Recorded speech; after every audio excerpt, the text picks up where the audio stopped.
விடுமுறை நாளையொட்டி உதகை 126வது மலர் கண்காட்சியை காண ஏராளமான சுற்றுலா பயணிகள் குவிந்துள்ளனர். நீலகிரி மாவட்டம் உதகை அரசு தாவரவியல் பூங்காவில் சுற்றுலா பயணிகளை கவரும் விதமாக டிஸ்னி வேர்ல்ட், மலை ரயில் உள்ளிட்டவற்றை ரோஜா மலர்களால் அலங்கரிக்கப்பட்டு காட்சிப்படுத்தப்பட்டுள்ளன. இந்த கண்காட்சியை காண கேரளா உள்ளிட்ட பல்வேறு மாநிலங்களில் இருந்தும் ஏராளமான சுற்றுலா பயணிகள் வருகை தருகின்றனர். அந்த வகையில் கடந்த 9 நாட்களாக நடைபெற்று வரும் மலர் கண்காட்சியை காண 1 லட்சத்திற்கும் மேற்பட்டோர் கண்டு ரசித்ததாக பூங்கா நிர்வாகம் தெரிவித்துள்ள நிலையில் ஞாயிறு விடுமுறை மற்றும் 10வது நாளான இன்று சுற்றுலா பயணிகள் வருகை தந்து மலர் கண்காட்சியை கண்டு ரசித்து வருகின்றனர். சூப்பரா இருக்கு. வேலூர்ல விட இங்க ரொம்ப கூலிங்கா சில்லிங்கா இருக்கு. வீக்கெண்ட் ரொம்ப ஜாலியா என்ஜாய் பண்றோம். டிஸ்னி வேர்ல்ட் வந்தோம், ட்ரெயின் பார்த்தோம். நெக்ஸ்ட் நாங்க ஃப்ளவர் ரோஸ் கார்டன் போலாம்னு இருக்கோம். கிளைமேட் பொறுத்த வரைக்கும் நல்லா இருக்கு.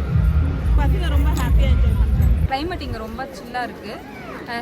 ட்ரெயின் இருக்கு, பட் இருந்தாலும் நாங்கள் ரொம்ப என்ஜாய் பண்ணுறோம். ஃப்ளார் ஷோ ரொம்ப சூப்பராக இருக்குது பார்க்குறதுக்கு. எப்படின்னா எனர்ஜியாக இருக்குது பார்க்குறதுக்கு. இவ்வளோ ஃப்ளார்ஸ் ஒரே இடத்துலையே பார்க்கும்போது ரொம்ப மனசுக்கு ரொம்ப சந்தோஷமாக இருக்குது. நல்லா வீக்கெண்டை நாங்கள்